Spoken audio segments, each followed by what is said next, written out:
Satu. Bismillahirrahmanirrahim. Assalamualaikum warahmatullahi wabarakatuh. Waalaikumsalam. Waalaikumsalam warahmatullahi wabarakatuh. Selamat sore bagi kita semuanya. Syukur alhamdulillah pada sore hari ini kita bisa ketemu dalam rangka pelatihan sekolah penggerak yang materi pertama ini yaitu tentang kerangka kurikulum yang akan dijelaskan oleh beliau Ibu Dewi Christine Paeni. Kepada beliau disilahkan. Baik, terima kasih untuk Pak Adi Santosa yang sudah mengawali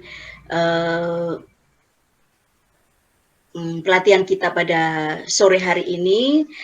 Selamat sore Bapak-bapak sekalian. Saya senang bertemu dengan panjenengan semua. Saya berharap semuanya dalam keadaan baik dan sehat ya. Iya, Bu. Oke, Bu. Baik. Beberapa waktu kemarin mungkin sudah dimulai dan pada hari ini adalah waktunya kita belajar tentang struktur kerangka kurikulum. Jadi nanti kita hanya mereview sebentar karena kemarin kita sudah membahas hal ini. Jadi hari ini saya akan menyampaikan garis besarnya kembali yang sudah kita pelajari kemarin dan nanti kita akan masuk kepada sesi ruang kolaborasi. Nah, di situ nanti Bapak-bapak akan bekerja sama satu dengan yang lain dan menghasilkan satu jawaban yang nantinya kita juga akan bahas bersama. Jadi siap ya Bapak-bapak ya. Siap. Tapi untuk mencairkan untuk suasana hari ini, boleh ya saya mau ajak kita untuk bermain sejenak. Kita memainkan otak kita. Saya rasa ini perlu supaya kita bisa mencairkan suasana ya. Oke. Wah. Baik, sebentar.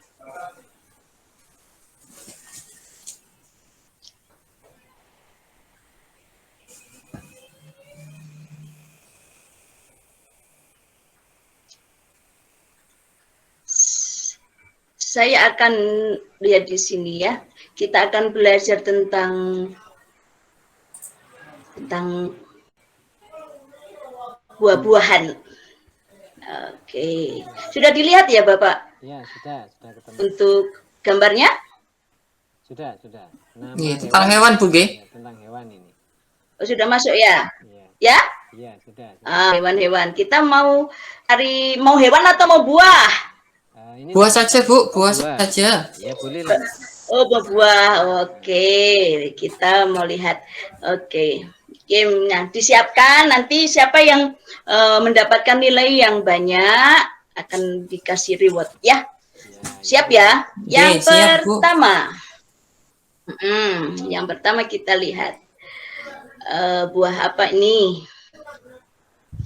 Mangga. Siapa yang bisa jawab? Namanya dulu. Semuanya dulu jawabannya ya. Oh ya. Oke. Baik. Nama Adi Santoso, Bu. Oke. Itu jawabannya mangga, apa, Pak? Mangga Oke. ya? Kok tahu mangga dari mana? Oh, di kota saya itu terkenal dengan angin dan manggu, paham. Oke. Lanjut lagi. Ada satu atau dua. Kalau gitu sekarang Pak Rofik, gilirannya Pak Rofik. Oh, ya. Ini tebak nama buah apa nih? Durian. Oh, pintar. Pintar ternyata ya. Pintar semua, tinggal saya belum ini. Ini bannya dicoret jadi durian. Semuanya satu-satu. Oke, yang terakhir Pak Salim ya, siap-siap ya. Oke. Ini buah apa, Pak Salim? huruf N dan angka. Ah, Itu air. oke. Apakah? Nangka. Satu. Oh, oke. Nangka, Bu. Bagus. Ya, Oh, betul, Nangka, betul. bener, Ge? Wah, Benar. Nah, dapat hadiah nanti ini. berarti tiga-tiganya dapat hadiah. Baik. Kita sampai di sini dulu. Nanti kita lanjutkan setelah kegiatan intinya, Bapak Ibu ya. Oke, siap-siap, Bu.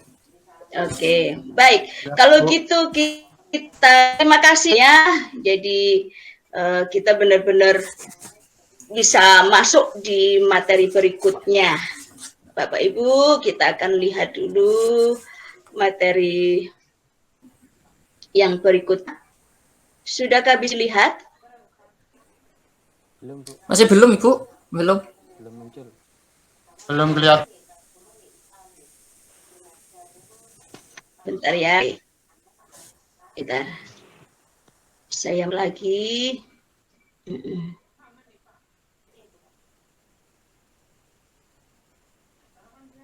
Saya screen lagi ya.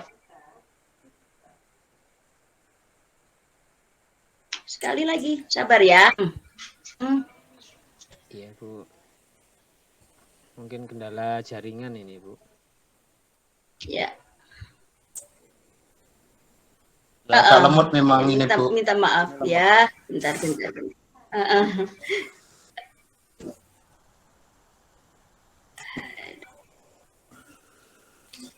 Ini dia. Oh, sorry. Bukan yang ini. Baik. Bisa dilihat Bapak? Memang dari kemarin jaringannya Itu dia. Kita karena memang kondisi yang mengharuskan kita seperti ini kadang harus sabar dengan kondisi yang seperti Sudah kita nggak bisa muncul. mau ngomong apa lagi kalau memang sinyalnya sudah seperti itu. Oke, sudah muncul? Sudah. Baik, lanjut ya. Oke, kita konsentrasi di materi Bapak-bapak. Ini jadi kemarin kita sudah membahas tentang kerangka kurikulum. Ini hanya sepintas saja saya kembali menjelaskan apa yang dimaksud dengan kerangka kurikulum, ya. Iya Bu. Oke, Bu. Oke. Oke, nah kurikulum itu berisi tentang peningkatan kualitas pendidikan yang dilakukan melalui hal yang paling fundamental yaitu kurikulum. Kita tahu kurikulum itu merupakan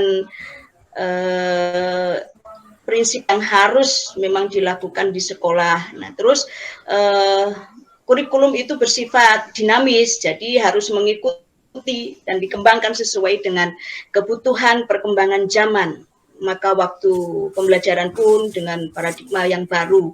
Jadi kita tidak bisa bertahan pada paradigma lama dengan kebiasaan lama, cara lama. Nah, kalau kita tetap bertahan di situ ya kita akan ketinggalan. Tinggal Ibu. Ya, maka ketinggalan dari maka harus dibentuk kurikulum sekolah penggerak ini yang sudah kita bahas kemarin, yaitu tentang sekolah penggerak, dan saat ini kita akan lihat apa sih sebenarnya yang akan kita lakukan dengan kurikulum ini. Salah satu prinsip pembelajaran dengan kurikulum sekolah penggerak itu adalah adanya pembagian kewenangan antara pemerintah pusat dan satuan pendidikan.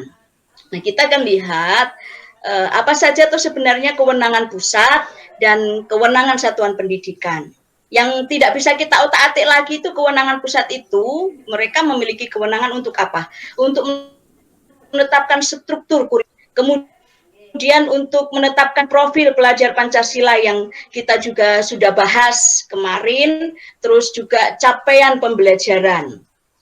Terus prinsip pembelajaran dan asesmen ini sudah menjadi kewenangan pusat, sedangkan untuk satuan pendidikan itu memiliki kewenangan untuk menyusun visi, misi, dan tujuan sekolah, kait kurikulum pembelajaran dan asesmen yang ini nanti akan ada waktu sendiri untuk membahasnya, ada sesi sendiri untuk membahasnya. Kita lanjutkan lagi, tapi nanti kalau misalnya saya terlalu cepat bilang, Bu terlalu cepat gitu ya Bapak-bapak. Kebiasaan ngomongnya. Oke, kita masuk. Kita akan lihat ya kerangka kurikulum itu ditetapkan. Ini yang tidak bisa diotak sudah, yang tidak bisa diotak-atik. Tapi yang di bawah ini yang bersifat fleksibel dan terus beroperasional berdasarkan kerangka dan struktur sesuai karakteristik satuan pendidikan, dan capaiannya itu bisa disusun oleh satuan pendidikan, disesuaikan dengan kondisi keadaan satuan pendidikan, dan yang terbaru, paradigma terbaru yang akan kita laksanakan, mengapa kita juga mengadakan pelatihan ini adalah proyek Satuan Pancasila kan, yang nantinya akan diramu dengan yang ditetapkan oleh yaitu profil pelajar Pancasila. Konteks dan kebijaksanaan lokal ini bisa disusun oleh satuan pendidikan. Kemudian kurikulum operasional satuan pendidikan, perangkat ajar yang dikembangkan secara mandiri ini sudah menjadi ranahnya satuan PAN. Jadi kita satuan pendidikan bisa mengembangkan di sini. Satu yang ingin saya tanyakan kepada Bapak semuanya, di sekolah masing-masing ada visi dan misi kan satuan pendidikannya? Ada ya. Sudah, sudah. Ada. Sudah ya. Oke. Terus panjenengan semua lama ini apakah juga menyusun kurikulum operasionalnya? Tidak semua guru yang diajak dalam pembuatan visi misi, Bu. Namun begitu ya. Oke. Pemangku yang berwenang di sana seperti kepala sekolah, wakil kepala, terus kurikulum dan wakil kurikulum dan seperti itu. Oke. Ya, baik. Kalau di Pak Adi juga samakah? Ya, Ibu. Jadi yang paling pokok itu bagian urusan-urusan inti, ada wakase kurikulumnya, wakase siswaan, dan urusan-urusan yang lain yang ada di bawahnya, termasuk humasnya. Tapi yang bagian guru-guru mapel yang mungkin masih baru apalagi itu tidak diikutkan, Ibu. Baik, jadi terima kasih Pak Adi. Jadi saya bisa mengerti kondisi bapak-bapak di sekolahan seperti apa. Yang jelas mesti di setiap sekolah itu kan punya keciri khasan ya di sekolah itu. Makanya ini kenapa sifatnya fleksibel atau dinamis, itu artinya kita mengikuti perkembangan. Kita nggak akan bisa sama seperti yang dulu. Saya rasa itu yang bisa saya sampaikan untuk reviewnya. Tapi untuk kegiatan yang intinya Bapak di dalam penerapan kurikulum ini bapak-bapak kan dipilih untuk menjadi guru-guru sekolah penggerak ya. Iya, Ibu. Nah, itu nanti pasti akan ada tantangan, akan ada rintangan. Saya rasa kita percaya bahwa ada solusi dan dukungan. Untuk itu, bapak-bapak akan masuk ke sesi beta ruang kolaborasi ya. Jadi nanti ada beberapa menit saya akan bapak-bapak untuk diskusi, dan nanti hasil diskusi itu akan dimunculkan untuk kita bahas bersama-sama. Begitu ya Bapak-bapak ya. Jadi ini Bapak-bapak akan membuat peta yang dapat menjawab pertanyaan di bawah ini. Ada 3 pertanyaan yang pastinya akan muncul ketika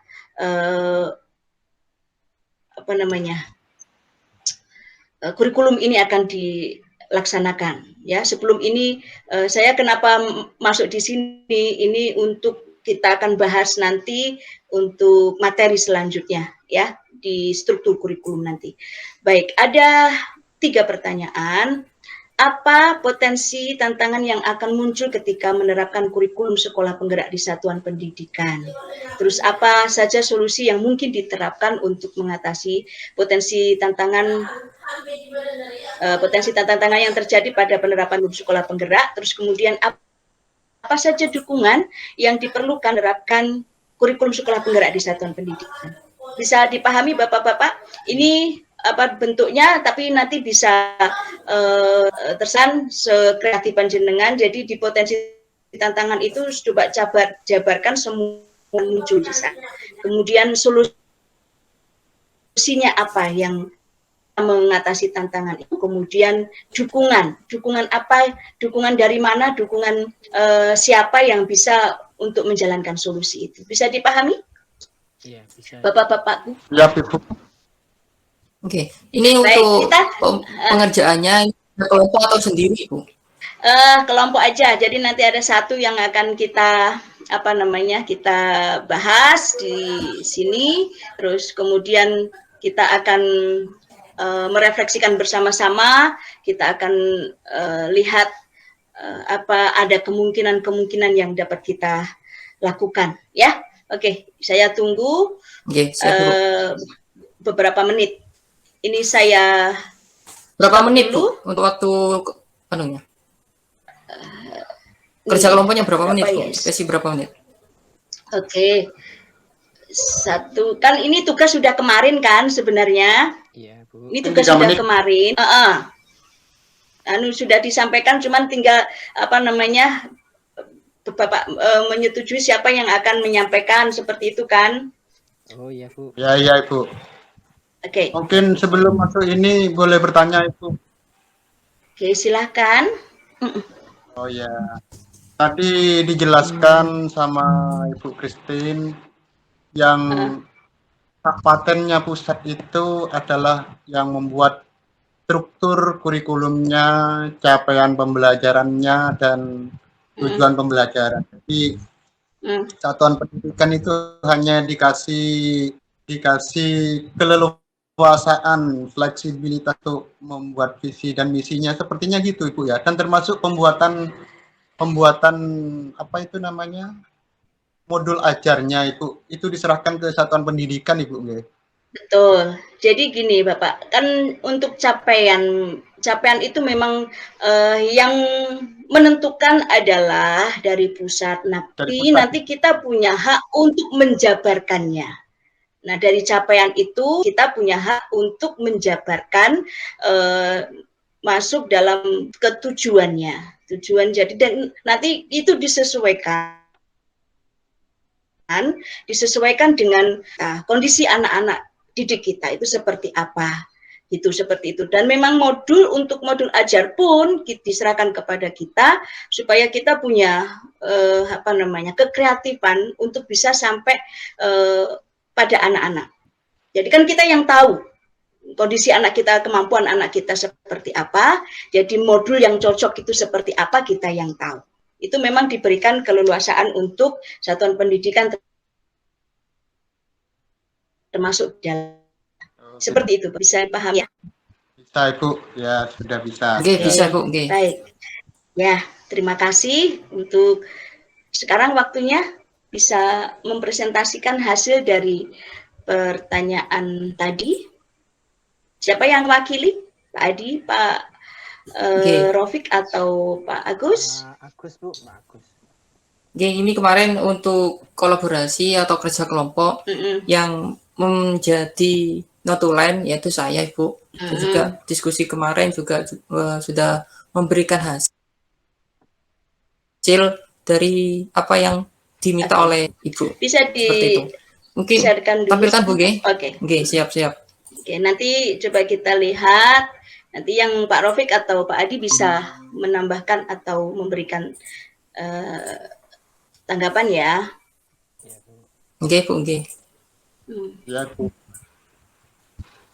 Baik, untuk tadi, untuk kemarin yang dipertanyakan di dalam peta jalan ruang kolaborasi itu, yaitu yang pertama itu buatlah peta yang dapat menjawab pertanyaan di bawah ini. Yang kedua, apa potensi tantangan yang akan muncul ketika menerapkan kurikulum sekolah penggerak di satuan pendidikan. Yang ketiga, apa saja solusi yang mungkin diterapkan untuk mengatasi potensi tantangan yang terjadi pada penerapan kurikulum sekolah penggerak. Yang keempat, apa saja dukungan yang perlu untuk menerapkan kurikulum sekolah penggerak di satuan pendidikan. Untuk kemarin, peta jalan yang kami buat ruang kolaborasi kemarin untuk potensi tantangan yang diperlukan. Yang mungkin terjadi ya, bukan yang diperlukan. Oke. Kita memerlukan tantangan yang mungkin terjadi yang harus kita waspadai harusnya. Oke. Yang pertama itu potensi tantangannya Ibu, yaitu harus pesimis dari berbagai akan keberhasilan penerapan KSW atau kurikulum sekolah penggerak itu Bu. Terus selanjutnya solusinya yaitu untuk semangat dan terus percaya diri dan memperbaiki diri sendiri serta membangun optimisme pada diri sendiri dan semua insan pendidikan dan bergandeng tangan dengan semua pihak yang bertanggung jawab terhadap sekolah penggerak tersebut. Untuk dukungan yang kami perlukan kemarin yang kita bahas itu atau di kerja kelompok kemarin, yaitu dukungan dari diri sendiri memang Bu, dari dalam kita sendiri untuk menjalankan kurikulum sekolah penggerak ini. Terus yang kedua yaitu dari peserta didik. Peserta didik ini memang harus perlu tahu tentang apa yang diinginkan oleh pemerintah seperti itu Bu. Untuk menjadikan profil Pancasila seperti itu. Yang ketiga memang dukungan dari luar atau dari orang tua Ibu. Orang tua itu memang penting biar berjalannya program sekolah penggerak ini Bu. Selanjutnya yaitu dari guru atau lembaga pendidikan, yaitu guru, sekolah, dinas pendidikan, dari luar juga masyarakat dan pemerintah. Itu dukungan yang diperlukan dalam menerapkan kurikulum sekolah penggerak ini. Mungkin itu yang bisa saya sampaikan Ibu dalam kerja kelompok yang sudah dilaksanakan. Baik, berikan aplaus untuk Anda semua. Ternyata sangat luar biasa. Nah, sekarang pertanyaan saya, apakah Anda juga pesimis bahwa kurikulum ini bisa dilaksanakan? Kalau Ada pesimis ada Ibu, ya pastinya setiap perubahan kurikulum satu ke yang lainnya itu namanya masih adaptasi. Jadi pesimis itu ada, tapi dengan dukungan teman-teman, dengan semangat dari teman-teman, insya Allah semuanya bisa berjalan lancar seperti itu. Amin. Oke, ada yang ditambahkan oleh Pak Rafiq sebelum kita akhiri untuk sesi ini? Ya Ibu, sedikit Bu dari saya. Selain dari apa yang disebutkan oleh Bapak Agus Salim tadi, ada yang penting juga, elemen penting yang untuk mendukung suksesnya program KSP ini, antara lain juga DUDI Bu, dunia usaha. Karena untuk SMK itu ada linknya, itu masuknya ke dunia usaha juga itu Bu. Ya, betul. Ya, dunia usaha dan dunia kerja ya. Iya.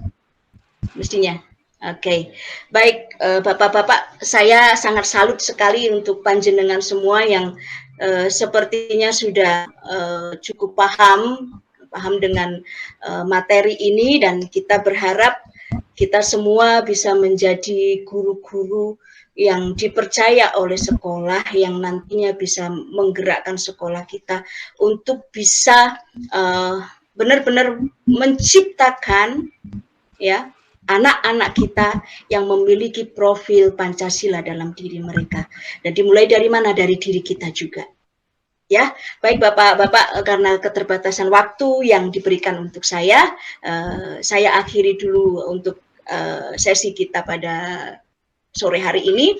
Saya berharap nanti kalau misalnya ada sesuatu yang belum jelas bisa WA, bisa call, sudah nomor yang sudah saya berikan ke panjenengan semua. Saya welcome, kita bisa share sama-sama, dan saya sangat senang karena bisa berbagi ilmu dengan panjenengan. Saya mengakui saya masih banyak kekurangan, tapi dari sini kita bisa berbagi ilmu. Ya, saya tutup. Sekian dulu Bapak-bapak, nanti akan dilanjutkan dengan materi berikutnya. Sampai ketemu. Wassalam. Oke, terima kasih Bu atas waktunya.